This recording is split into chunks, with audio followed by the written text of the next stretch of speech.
आच्छा सारखौ बे समाव जोङो उदालगुरिनि सासे मोजां ना आबादारि होननानै मिथियो।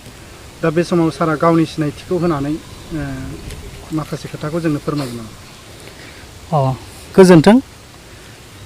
गोजोननाय मोनबाय। आंनि नामा श्री बिशप बसुमतारी, गामि Baigriguri, post office Udalguri, BTAD Assam. आं सासे ना आबादारि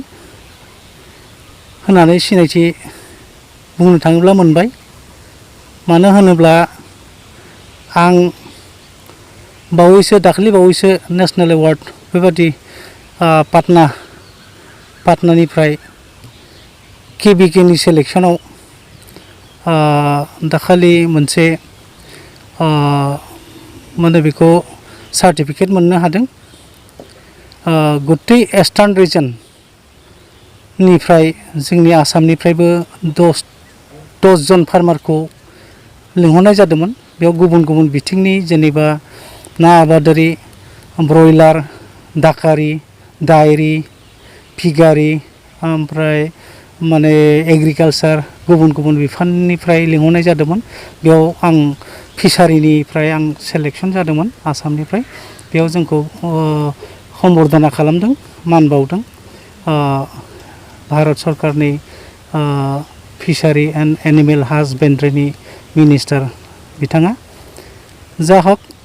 आं बे खामानिखौ मावबोनायाथ' मथा मथि 27 बोसोर जाबोबाय। बे 27 बोसोराव आं माने मथा मथि 8 बोसोर आं एसे दै गांनांदोंमोन। मानो होनोब्ला आंहा जेबो ट्रेनिं गैयामोन। बे ट्रेनिं गैयैनि जाहोनाव आं 7-8 बोसोरा गुबुननि सायाव जोलैखौ निर्भर खालामनायाव आं बहुद थक जादोंमोन। जेराव आं फुख्रि जावनानै बहुद खस्थ' खालामनानै हा गैयियाव खुनुरुखुम फुख्रि जावनानै फुख्रिजों थांना थानो होननानै साननानै फुख्रि जावनायावबो आं जेबो मुलाम्फा मोननो हायाखैमोन 7-8 बोसोर। बेनि जाहोनानो जाहैदोंमोन जेनेबा आंहा ट्रेनिं गैयामोन। बे ट्रेनिं गैयैनि जाहोनाव आं बहुद लस जानांगौ गोनां जादों। बिनि उनाव आं बे समाव जोंना उदालगुरियावनो ओमफ्राय जोंनि फिसारि डिपार्टमेन्टआ फिसारि अफिस गैयामोन। डिभाइड दरं मंगलदैयावसोमोन बे समाव। दा बे मंगलदैयाव आं फिसारि बिभागजों जगाजग खालामनानै जेथिया आं बिथांमोनजों जगाजग खालामो होमब्ला बिथांमोना आंखौ ट्रेनिंनि एडभाइस होदोंमोन। आरो बे अफिसावनो मंगलदैयाव आं 15 दिन ट्रेनिं लादोंमोन। ट्रेनिं लानानै बे जाबाय 1998 आव आं ट्रेनिं लानानै बे डिपार्टमेन्टनि एडभाइस मथेनो आं मावलांदों। बे बोसोरनिफ्रायनो आं उनथिंजाय नायफिननो गोनां जायाखै। मानो होनोब्ला डिपार्टमेन्टआ जेरै एडभाइस होदों बेबादिनो आं मावलांनो हादों। जेरै जोंनि बिथांमोना एडभाइस होदों आंखौ, जेनेबा उदालगुरि डिस्ट्रिक्टआव मोजां जोलैनि ना फुवान मावग्रा,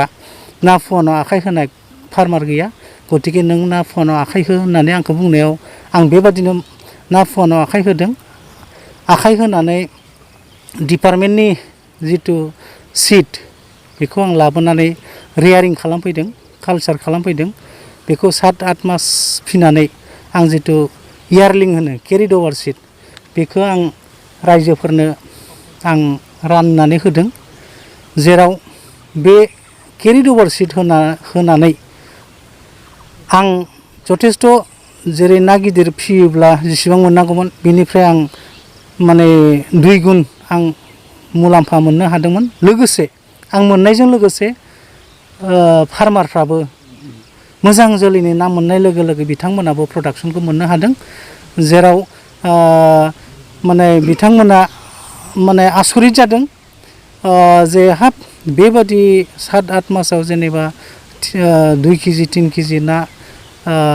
जानाय जों जिबनाव नुफेराखै। दा नोंथांनिफ्राय जोलै लांनानै जों बेबादि प्रडाक्सन मोननो हादों। बे खोथाया बेंकनि मेनेजारनि खोमानि सिगाङाव बेरखांबाय थादोंमोन। पिजि बेंकनि बे समनि अबिनाश ब्रह्म होननाय बे मेनेजारनि सिगाङाव सोर ना फुवान लांदों बे समावथ' आं रावनिबो माबा गैया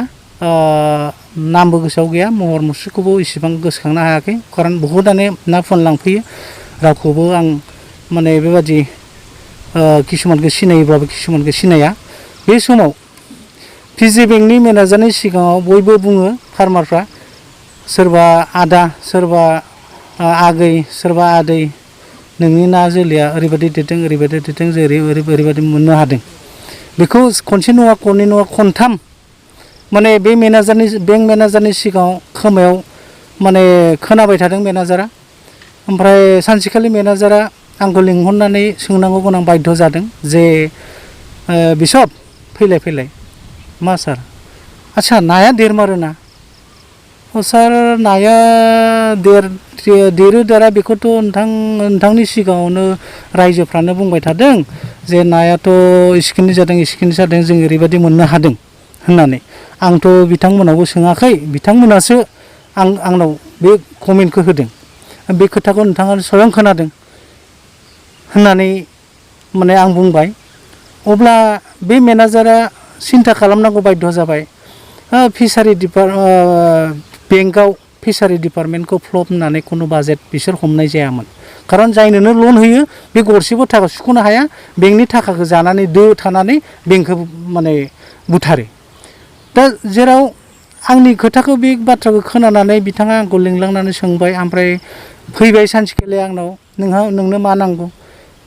सोंबाय सार आंथ' 98निफ्राय आं डिपार्टमेन्टनि सिट लाबोनानै बेबादि रियारिं खालामनानै फाननानै बेबादि मोनगासिनो दङ आरो आं डिपार्टमेन्टनिफ्रायसो सिट लाबोदों दा बे सिटखौ आंनो खालामनो गोसो जायो होननानै आं बिथांनि सिगाङाव फोरमायबाय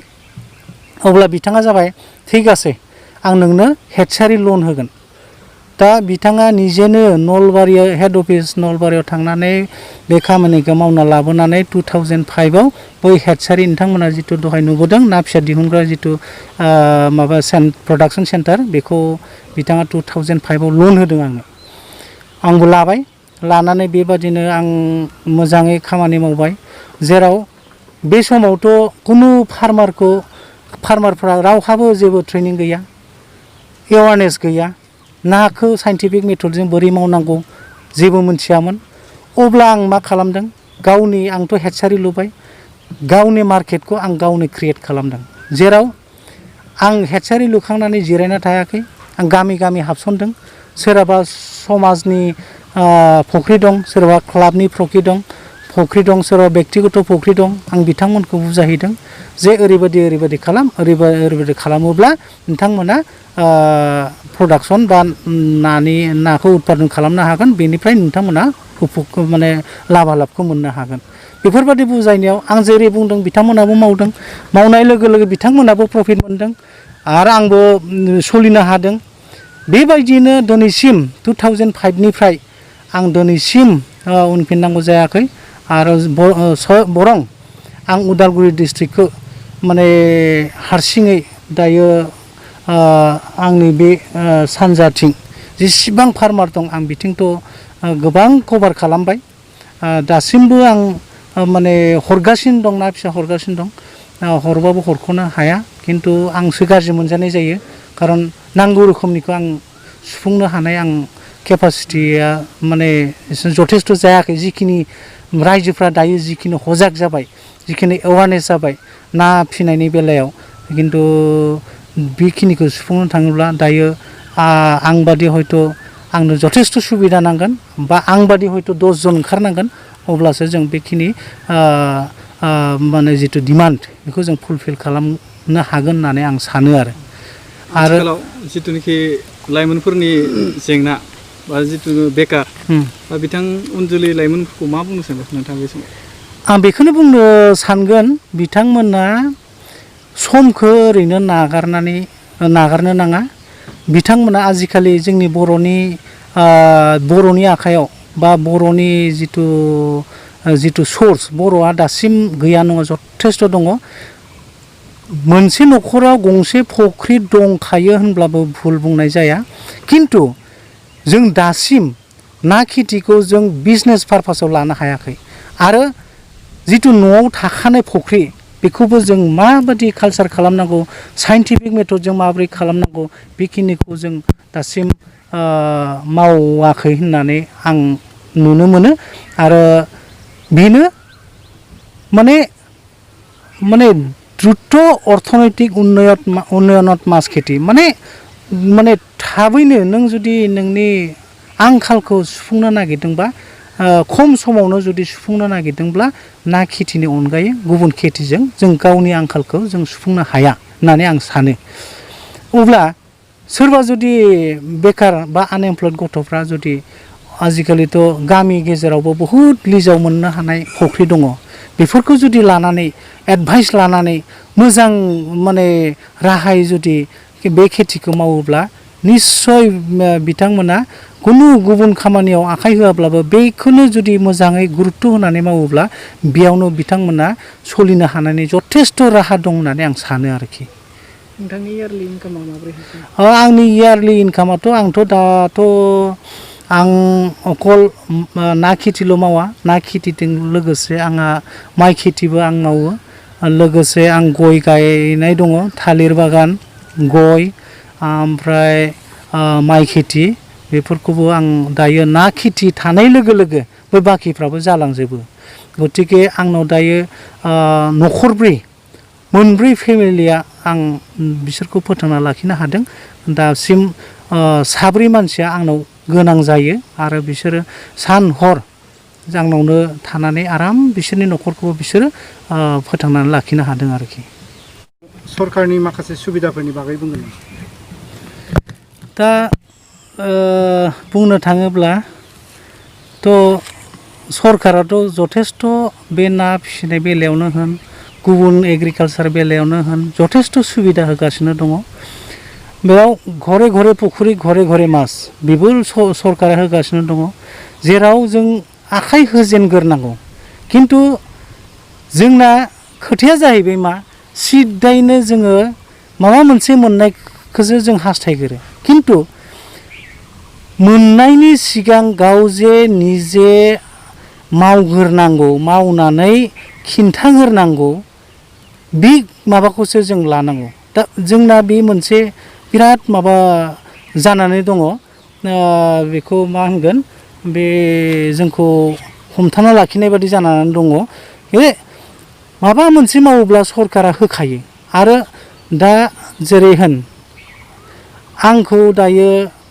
आं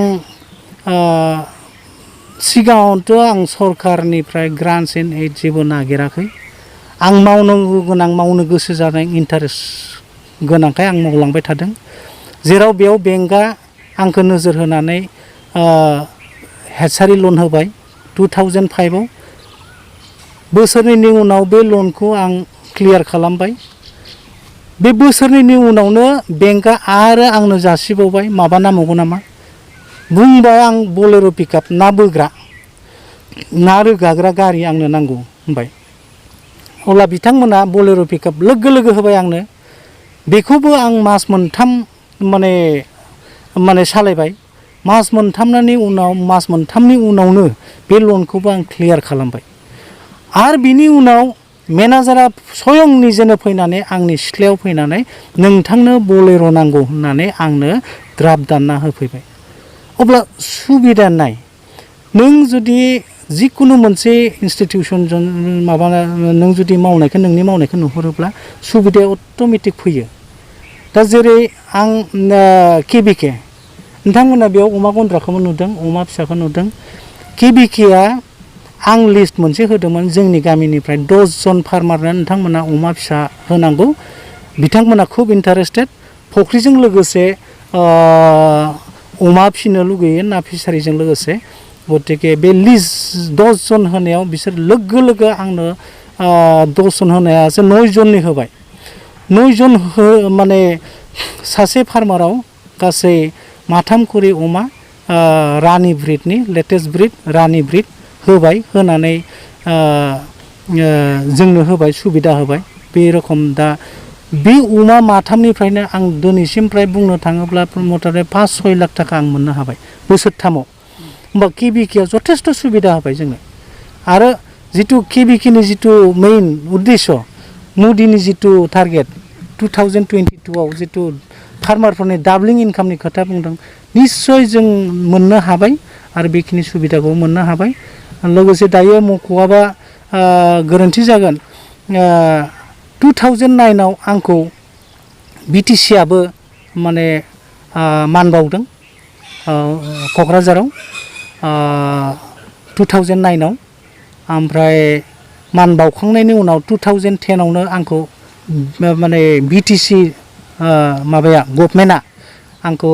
भुबनेश्वराव लकेल मागुर ब्रिडिं खालामनायनि माबायाव आंखौ ट्रेनिं होनो फाथायहरदोंमोन 15 दिन बेयावबो आं साक्सेस जाना फैदों